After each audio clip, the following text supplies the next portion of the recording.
Salut les Astrams, vidéo cette fois-ci en intérieur. Je vais vous parler d'une petite astuce que j'ai découvert il n'y a pas très longtemps par le biais d'un autre Astram. J'estime que c'est quand même un truc qui peut être, qui peut quand même pas mal vous simplifier la vie. Donc voilà, je voulais la partager un petit peu avec vous. Allez, on se fait un petit générique, je vous explique.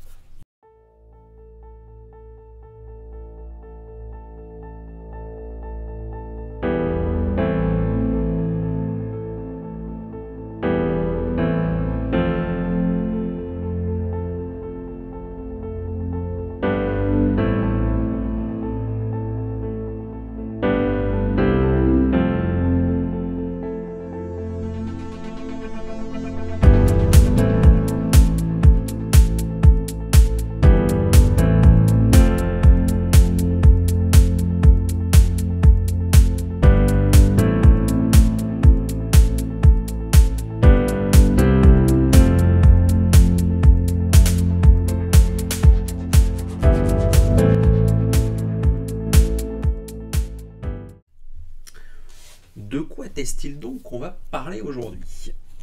On va parler d'une chose simple, comment mettre un horizon personnalisé sur Nina. Vous allez me dire à quoi ça sert?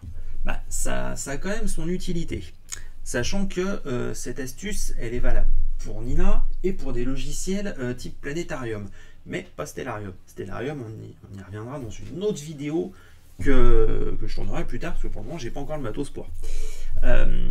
Donc oui, à quoi ça sert? Et sans plus tarder, on va passer sur Nina et je vais vous expliquer à quoi ça sert. Donc on se met sur Nina, on se bascule dans l'Atlas du ciel et par exemple on rentre n'importe quel objet qu'on a envie d'observer ou de photographier. Moi j'ai pris par exemple M101, c'était quelque chose que je voulais retenter pendant mes vacances, merci la panne du GoTo au mois de mars. Donc voilà. Alors, en temps normal, quand vous êtes sur votre Atlas du ciel, vous paramétrez tout ce que vous voulez, bref, et vous n'avez pas l'espèce de petite courbe rouge là. Alors, on a trois cas de figure possibles. Vous pointez un objet et vous vous apercevez que, en fait, à l'heure à laquelle vous allez l'observer, il n'est pas visible du tout. Bon, ok. Donc là, vous savez pertinemment que vous n'allez pas pouvoir le faire.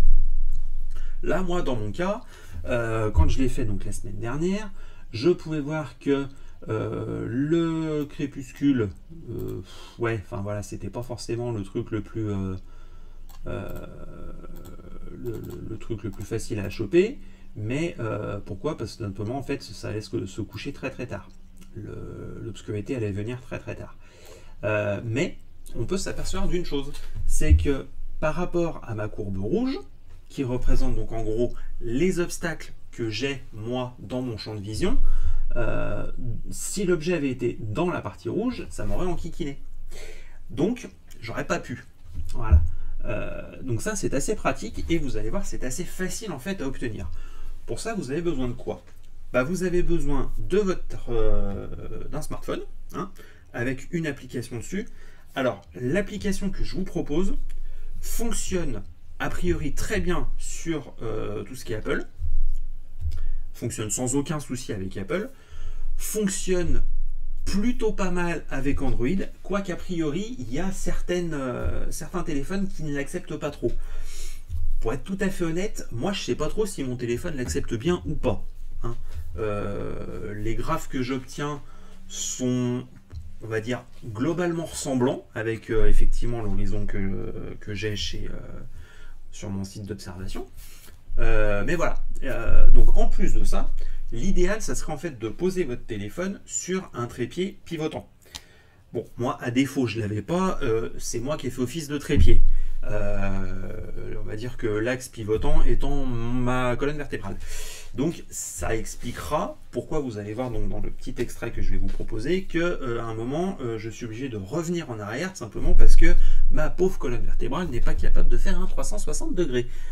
Si quelqu'un d'entre vous est capable de le faire, qu'il me le dise dans les commentaires, ça pourrait être pas mal. Je le présenterai à la faculté de médecine de Lyon. Donc voilà. Après, hormis ça, vous allez voir, c'est vraiment pas compliqué. Allez, on passe sur un extrait, sur la vidéo que j'ai tournée. Donc c'est une capture d'écran de mon téléphone. quand j'ai fait tout ça. On se retrouve allez, dans quelques secondes. Alors, voilà, donc on est sur la capture de mon téléphone.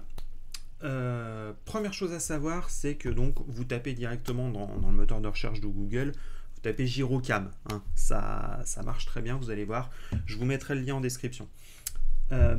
Alors, vous cliquez donc sur le lien, ça va vous ouvrir une petite affiche. Vous laissez la déclinaison magnétique, on s'en fiche, et vous cliquez sur le drapeau. Là, ça va donc vous mettre la caméra. Et là, en fait, vous allez vous régler à un azimut aux alentours de 0. C'est là que c'est un peu plus pénible à trouver. Et donc là, vous allez, en fait, après, cliquer sur les points qui correspondent donc à votre horizon. Donc là, j'en fais un. Là, voilà, j'en fais un autre. Là, voilà. Donc vous essayez d'être le plus précis possible. C'est pas toujours facile. Donc comme vous pouvez le voir, moi en plus, j'ai pas mal de découpes. Donc voilà. Là, on continue toujours de cliquer. Et comme ça, vous faites en fait l'intégralité de votre tour. C'est là qu'en fait, on s'aperçoit qu'avec un trépied, c'est quand même plus simple. Là, je peux plus, donc hop, je suis obligé de faire demi-tour. Donc là, je reviens et je fais donc l'autre moitié de mon panorama. C'est pas très compliqué à faire, c'est un petit peu, ça peut prendre éventuellement un peu de temps si comme moi vous avez un petit peu de découpe dans l'horizon, mais voilà, si vous êtes en plein champ, ça va aller vite quand même. Une fois qu'on a fait ça, en fait, que fait l'application? En fait, elle va enregistrer chacune des positions d'azimut et d'altitude en fonction de tout ça. Une fois que vous avez fait ça, vous copiez l'intégralité des données qui sont ici, et ce que vous faites, c'est que vous allez vous les envoyer par mail. C'est pas très compliqué. Donc voilà, là je copie le tout, hop, copier, boum, vous balancez ça dans votre boîte mail, vous l'envoyez, et après, normalement, vous êtes tranquillou bilou. Et on se retrouve sur ma boîte mail, et là, je vous explique un petit peu ce qu'il en est après. Alors, donc on se retrouve sur ma boîte mail, j'ai récupéré le mail avec donc toutes les coordonnées en azimut et en élévation que j'ai pu faire donc avec l'application. Première étape, on copie. Ça, c'est facile, vous sélectionnez le tout, clic droit, paf, copier, ou alors vous sélectionnez le tout et CTRL-C. Voilà, ça, c'est du basique, de chez basique en informatique. Ensuite, vous créez un nouveau document texte, que vous baptisez comme vous voulez. Moi, je vais le laisser comme ça moi je saurai que c'est pas celui que j'utilise d'habitude. Je serai tranquille. Une fois donc que vous êtes dans ce document texte, vous collez votre bidule. Voilà, et donc là, hop, ça vous fait tout ça. Première chose à faire une fois que vous êtes à l'intérieur de votre fichier texte, c'est devant azimut de rajouter dièse. De rajouter la dièse, sinon ça ne marchera pas. Et après, pour que tout ça soit utilisable par Nina et par d'autres logiciels de planétarium, il faut indiquer au fichier texte que vous allez remplacer toutes les virgules par que dalle. Donc pour ça, vous allez dans édition remplacer, vous remplacez la virgule par rien. Donc là, vous mettez une virgule et vous remplacez par que dalle. Et vous faites remplacer tout. Voilà, et il vous a tout supprimé. Donc là, on est tranquille. Paf. Vous pouvez donc enregistrer votre machin comme ça. Voilà. On enregistre. Hop, ça, une fois que c'est fait, vous retournez dans Nina. Vous allez aller dans les options, s'il veut bien. Et là, vous allez pouvoir avoir la case dans astrométrie. Donc vous êtes dans général, vous allez dans astrométrie. Vous avez horizon personnalisé. Il vous suffit de faire un double clic. Enfin, de faire un double clic, de cliquer sur les trois petits points, pardon, tant pour moi. Et donc vous retournez là où vous avez mis votre bazar, votre fichier texte. Moi, il est là, tac, je clique sur ouvrir et paf, il me le met. Et donc je me retrouve avec mon horizon personnalisé. Normalement, s'il veut bien, voilà. S'il veut bien me le trouver, et voilà. Voilà, donc c'est pas très compliqué, mais voilà, il suffit d'être un peu méthodique et ça passe nickel. Donc après, sur d'autres logiciels, je parlais des logiciels de planétarium. Je sais que cette méthode-là, avec ce fichier-là, fonctionne avec carte du ciel.